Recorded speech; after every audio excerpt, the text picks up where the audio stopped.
Everyone in the world is concerned about the situation in Gaza. So, what is your reading? Where do we stand?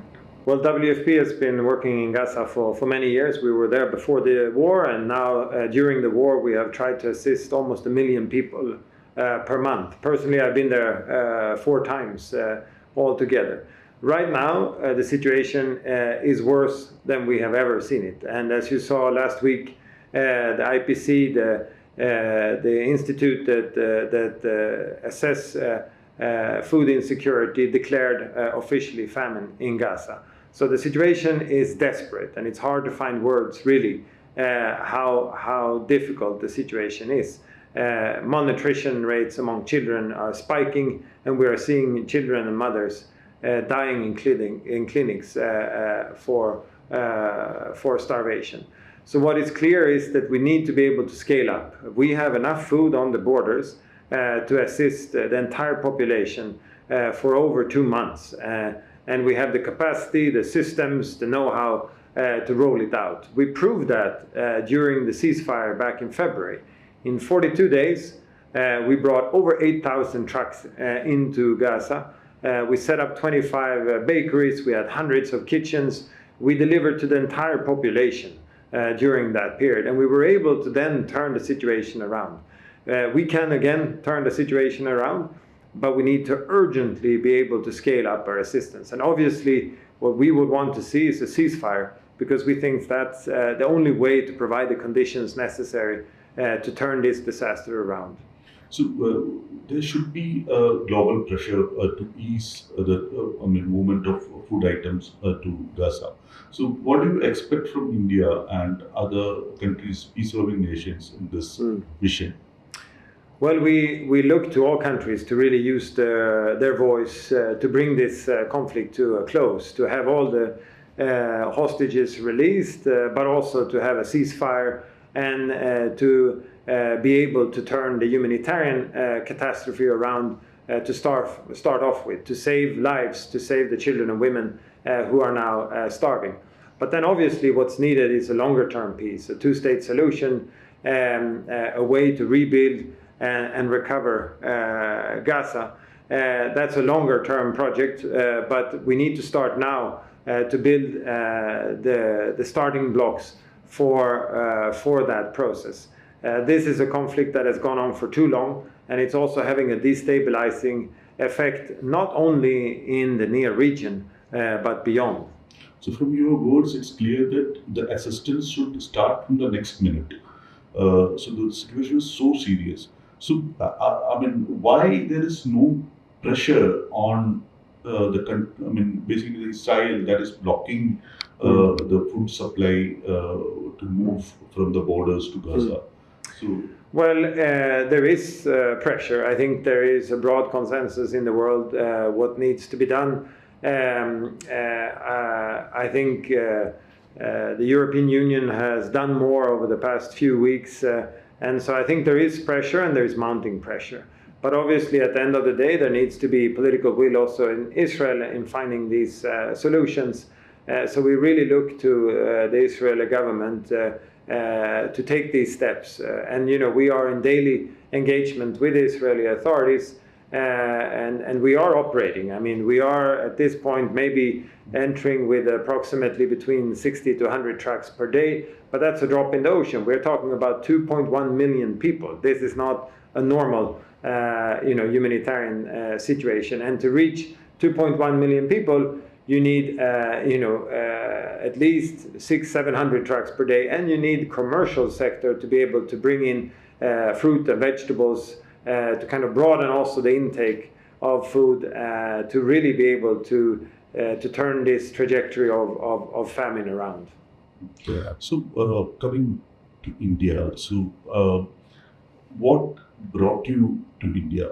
Are you holding any specific discussions with the government of India on all these global issues? And are you expecting any assistance or any coordination from the Indian government in addressing the resource crunches the WFP is facing? What are your programs here? Well, we have had a long-standing partnership with India, and I'm here to discuss with the government on how we can deepen and expand that partnership. On one part, what more we can do to support the Indian government in its efforts domestically, but for me, equally important, what India can do for the world and through WFP, how it can bring the influence and leverage it has, being a G20, being one of the fastest rising economies, and being a superpower, frankly, in drawing attention to global food insecurity, but also leveraging that influence on specific crisis context.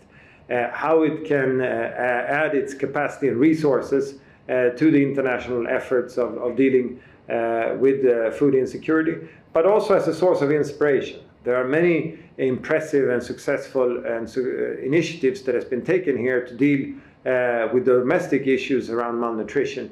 Those we want to tap into and draw as lessons that the rest of the world can use as they also deal with their food security challenges. So it's a wide variety of agenda, and I look forward to my meetings with government officials today. So is there any memorandums? Is there any joint stream? So there are two or maybe three concrete issues. One is that we are signing a letter of intent in terms of procurements of fortified Indian rice.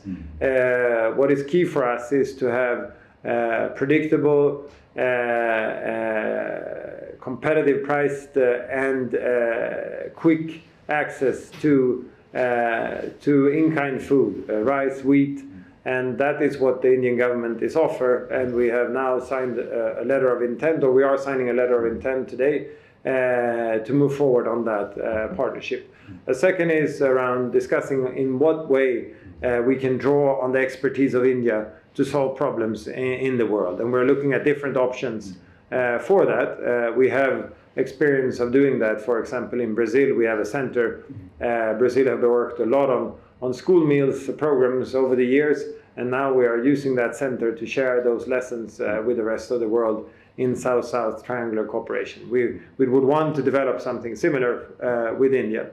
And then we're looking at the Indian contribution to WFP. So far, the contribution has been mainly to our office here, and we are hoping that India can bring its capacity and resources to also expand the reach of WFP across the world. So, like in the global hunger index, India's ranking has been more than 100 for quite a number of years. And last year, the Food and Agriculture Organization of the UN said almost 75% of the Indians do not have access to nutritional meal. So, in such a background, what would be the WFP's assistance to India in the coming days? I mean, how do you look at the situation?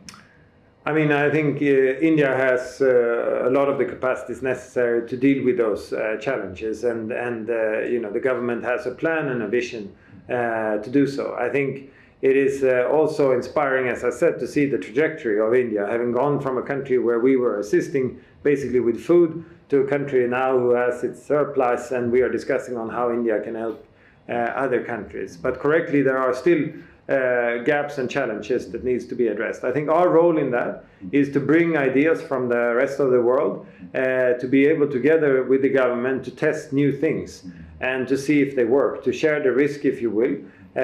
With India having limited resources, of course, it might then need to pool resources with us to test new pilots, and if they work, then they can be scaled up by national institutions. That's what we have done, for example, in optimizing supply chains. There are savings now up to $30 million because of the work we did together on optimizing supply chains. We have smart warehousing that we have developed together that is now being expanded, and that we try to draw on as an experience for the rest of the world.